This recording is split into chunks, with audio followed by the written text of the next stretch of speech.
virtual assistant? Ojo.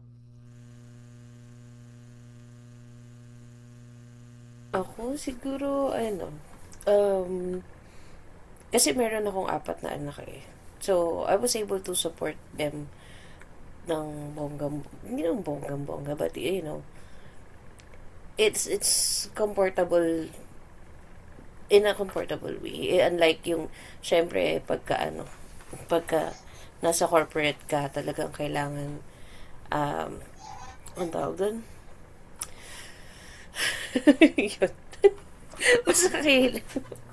Mas, kailangan kasi sa corporate, sobrang, yung competition, especially pag nandito ka sa Pilipinas, 'di ba?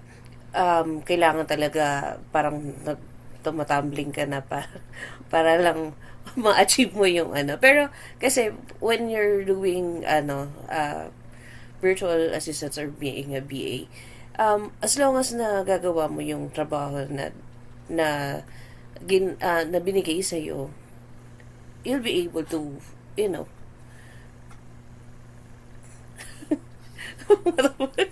basta yun.